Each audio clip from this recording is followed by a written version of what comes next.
नमस्कार, due bridge में आपका स्वागत है। आप देख रहे हैं शाह आलम के साथ। तो आइए रुक करते हैं खबरों की ओर। देवरिया की फिजा बिगाड़ना चाहते हैं सदर विधायक सपा नेता परवेज आलम। आपको बता दें, समाजवादी पार्टी के नेता परवेज आलम ने सदर विधायक सलम बड़ी त्रिपाठी पर गंभीर आरोप लगाते हुए कहा कि वे धार्मिक उन्माद फैलाकर जिले की गंगा जमुनी तहजीब को बिगाड़ना चाहते हैं। आलम ने प्रेस कॉन्फ्रेंस में कहा कि एसएस माल और इजी मार्ट के मालिकों पर धर्मांतरण और रेप के आरोप की पूरी तरह मनगढ़ंत है, जिन्हें राजनीतिक लाभ के लिए साजिशन रचा गया है। उन्होंने बताया कि यह पूरा विवाद गपन के आरोपी द्वारा रची गई कहानी है, जिसमें युवती का इस्तेमाल कर मामले को उछाला जा रहा है।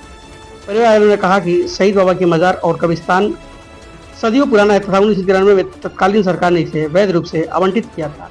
देखिए आगे की पूरी रिपोर्ट। जी, आपने अभी एसएस माल का प्रकरण उठाया। एसएस माल के मालिक की धर्मांतरण को लेकर गिरफ्तारी हुई है, इस संबंध में क्या? देखिए, जो भी एसएस माल के मालिक के ऊपर आरोप लगे हैं, ये निराधार है, बेबुनियाद। एक राजनीतिक षड्यंत्र के तहत एसएस माल और इजी माल के मालिक को फंसाया जा रहा है। जहां तक धर्मांतरण का सवाल है, तो मैं सदर विधायक जी से पूछना चाहता हूं कि एसएस माल के मालिक या इजी माल के मालिक ने कितने धर्मांतर कराए हैं, उसकी सूची मुझे उपलब्ध करावें, श्वेत पत्र माननीय विधायक जी जारी करें। तो ये एक केवल राजनीतिक षड्यंत्र है। 50 लाख से ऊपर का उनके माल में जो पैसे का गबन हुआ है, जो चोरी हुआ है, उसी पैसे का बंटर बाट का ये मामला है, हिस्सेदारी का मामला है ना। और एसएस माल के मालिक ने हिस्सेदारी देने से मना कर दिया। उनके ऊपर तमाम दबाव बन रहे थे कि आप पैसा दीजिए और तमाम चीजें जो है तब आपको हम लोग वो करेंगे, आपको मुकदमे से बाहर करेंगे। तो उन्होंने उस दबाव से बाहर जब हो गए और आरोप को खारिज कर दिया, तो एक राजनीतिक षड्यंत्र के तहत उनको फंसाने का कार्य किया। और जहां तक एक बात आई है धर्मांतरण की बात, तो दत्तात्रेय जी का नाम बार बार आ रहा है। तो दत्तात्रेय जी हैं कहाँ, मैं पूछना चाहता हूँ। उनको मीडिया के सामने आना चाहिए, आकर के बयान देना कि उनकी धर्मपत्नी कहाँ है, वो कहाँ है, उनका परिवार कहाँ है। सदर विधायक जी की बात को प्रशासन मान रहा है, तो जिसने धर्म परिवर्तन किया है, जिस तरह का आरोप माननीय विधायक जी लगा रहे हैं, तो दत्तात्रेय जी को या उनकी धर्मपत्नी जी को या उनके परिवार के लोगों को मीडिया के सामने आके बयान देना चाहिए। तो वो कहाँ है, दिखाई नहीं दे रहे। उनको नजरबंद किया गया है, उनको मीडिया के सामने आने से रोका गया है। ये राजनीतिक खेल भारतीय जनता पार्टी के लोगों के द्वारा किया जा रहा है और देवरिया के माहौल को बिगाड़ने का प्रयास किया जा रहा है। लेकिन मैं कहना चाहता हूं कि देवरिया की धरती सूफी संतों की धरती है, देवरावा बाबा की धरती है ना। यहाँ पे कभी सांप्रदायिक माहौल बिगड़ा नहीं है। हिंदू मुस्लिम भाईचारा हमेशा कायम रहा है। मैं आपको बता दूं कि जब भगवान रामचंद्र जी का जब निकलता है, वो बारात निकलती है, तो अबूबकर नगर में जो है उनकी बारात के ऊपर फूल मालाओं से उनके ऊपर जो है फूलों की वर्षा की जाती है। इस तरह का संदेश देने वाला है देवरिया। तो हिंदू मुसलमान की राजनीति करने वाले लोगों के दिन अब खत्म होने वाले हैं और जनता विकास चाहती है, महंगाई से मुक्ति चाहती है, बेरोजगारी से मुक्ति चाहती है। देवरिया ने न इस तरह के नेता को कभी पसंद किया है और न भविष्य में पसंद करेगी। बना सकते हैं, लेकिन देवरिया के विधायक आदरणीय सलम जी को राजनीति करनी है। विकास तो उन्होंने किया नहीं। सामने चुनाव है, तो कैसे जनता को फेस करेंगे, जनता के बीच में क्या कहेंगे, किस नाम पे वोट मांगेंगे। आपका बैतालपुर और गौरी बाजार और आपका जो है क्या कहते हैं देवरिया की चीनी मिल जो है बंद है। आप क्यों नहीं देवरिया और गौरी बाजार की देवरिया की चीनी मिल में से किसी एक चीनी मिल को चलवा देते हैं। तो ये तो आप चलवा नहीं पा रहे हैं। आपकी सरकार है, आपके यहाँ पे 7 विधायक हैं, 2 मंत्री हैं। तो आप तो कुछ करोड़ों रुपया जो है मजदूरों का जो बकाया बाकी है, गौरी बाजार के चीनी मिल का, बैतालपुर का, वो मजदूरों का जो बकाया भुगतान नहीं करा पा रहे हैं। सालों से मजदूर धरने पे बैठे हैं। जिला अस्पताल आपने खत्म कर दिया, चौपट कर दिया।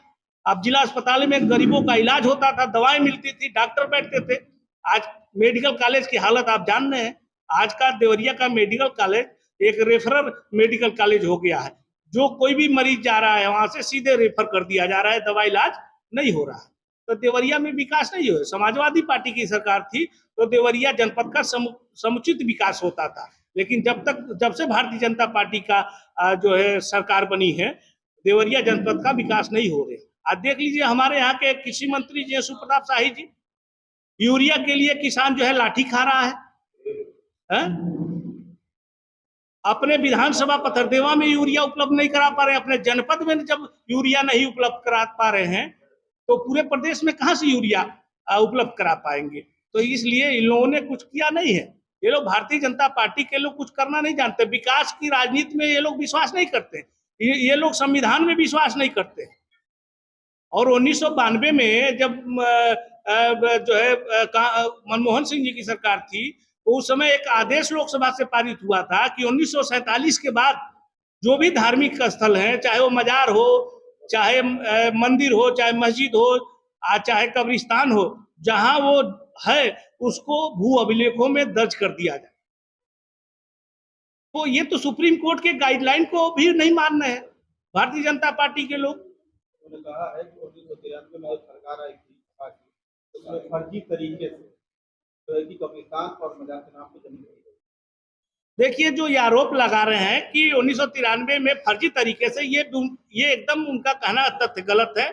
मैं प्रमाण के साथ आपके बीच में उपस्थित हूँ, ये देख लीजिए, यहाँ से लखनऊ तक राजस्व अभिलेखों से लेकर के जितने भी वक्फ बोर्ड संबंधी विभाग होते हैं, वो हर जगह जो है शहीद बाबा की मजार और कब्रिस्तान जो है दर्ज है। ये आरोप उनका निराधार है। और 1993 में समाजवादी पार्टी की सरकार थी, उसमें निर्देश जारी हुआ था, शासनादेश जारी हुआ था कि जो भी कब्रिस्तान हो, श्मशान घाट हो, और चाहे मंदिर हो, चाहे मस्जिद हो, जो जहाँ पे है उसको उसी के नाम से वहां दर्ज कर दिया जाए। तो गवर्नमेंट के निर्देश पे, शासनादेश पे ये हर जगह हुआ। बहुत सी जगहों पे मजार दर्ज हुए, मस्जिदें दर्ज हुई, मंदिर दर्ज हुए, श्मशान घाट दर्ज हुए।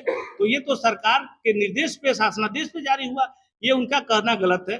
समाजवादी पार्टी की सरकार थी तो उन्होंने किया। अब ये समाजवादी बाजार पकड़ को लेके सदर विधायक का ये कहना है कि चर्चित दस्तावेज के सहारे ये जमीन हड़पी गई है, इस संबंध में क्या कहना है? देखिए, जहां तक शहीद बाबा की मजार है, शहीद बाबा की मजार सदियों पहले बनी हुई है। तब वहां पे ओवरब्रिज नहीं हुआ करता था। शहीद बाबा की मजार के बनने के बाद बहुत बाद में जो है देवरिया का ओवरब्रिज बना। और जहां तक रही शहीद बाबा की मजार और वहां के कब्रिस्तान आदि का, तो ये सब जो है राजस्व अभिलेखों में दर्ज है। मैं उसका प्रमाण आपको दे सकता हूं। देखिए, मेरे पास उसका पूरा प्रमाण है। ये फसली वर्ष 1397, 1398, 1400, 1403, 1409 एवं वार्षिक खतौनी में ये शहीद बाबा की मजार और कब्रिस्तान जो भू अभिलेखों में दर्ज है। मैं ये नहीं करता, ये राजस्व विभाग का दस्तावेज कहता है।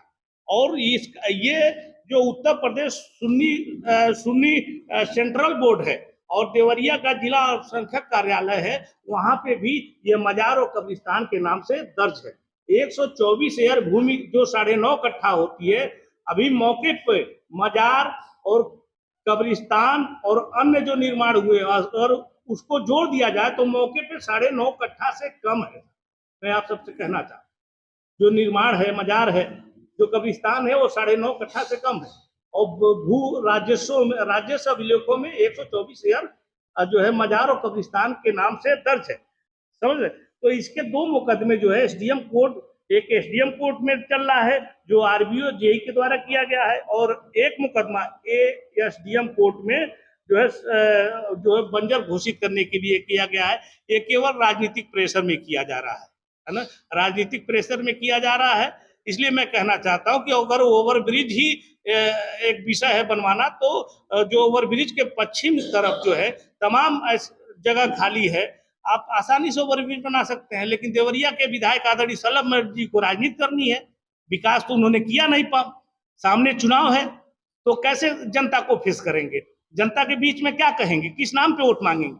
आपका बैतालपुर और गौरी बाजार और आपका जो है क्या कहते हैं देवरिया की चीनी मिल जो है बंद है।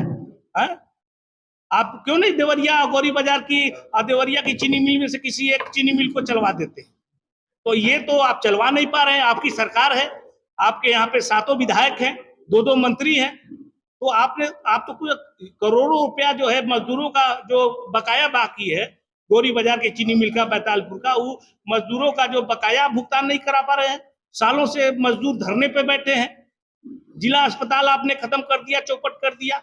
अब जिला अस्पताल में गरीबों का इलाज होता था, दवाएं मिलती थी, डॉक्टर बैठते थे। आज मेडिकल कॉलेज की हालत आप जान रहे हैं।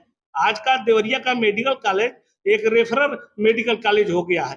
जो कोई भी मरीज जा रहा है वहां से सीधे रेफर कर दिया जा रहा है, दवा इलाज नहीं हो रहा है।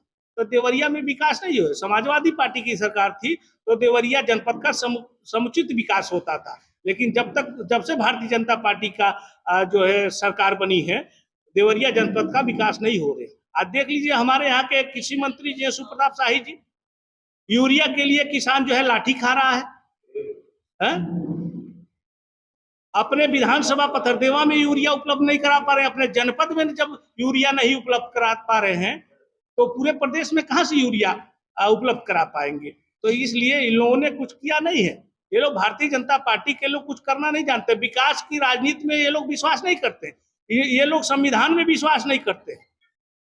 और 1992 में जब जो है मनमोहन सिंह जी की सरकार थी, तो उस समय एक आदेश लोकसभा से पारित हुआ था कि 1947 के बाद जो भी धार्मिक स्थल हैं, चाहे वो मजार हो, चाहे मंदिर हो, चाहे मस्जिद हो, चाहे कब्रिस्तान हो, जहां वो है उसको भू अभिलेखों में दर्ज कर दिया जाए। तो ये तो सुप्रीम कोर्ट के गाइडलाइन को भी नहीं मान रहे हैं भारतीय जनता पार्टी के लोग। उन्होंने कहा है कि 1993 में सरकार आई थी, उसमें फर्जी तरीके से कि कब्रिस्तान और मजार के नाम पर जमीन। देखिए, जो ये आरोप लगा रहे हैं कि 1993 में फर्जी तरीके से, ये एकदम उनका कहना तथ्य गलत है। मैं प्रमाण के साथ आपके बीच में उपस्थित हूँ। ये देख लीजिए, यहाँ से लखनऊ तक राजस्व अभिलेखों से लेकर के जितने भी वक्फ बोर्ड संबंधी विभाग होते हैं, वो हर जगह जो है शहीद बाबा की मजार और कब्रिस्तान जो है दर्ज है। ऐसे ही खबरें देखने के लिए हमारे चैनल को लाइक करें, कमेंट करें और शेयर करें।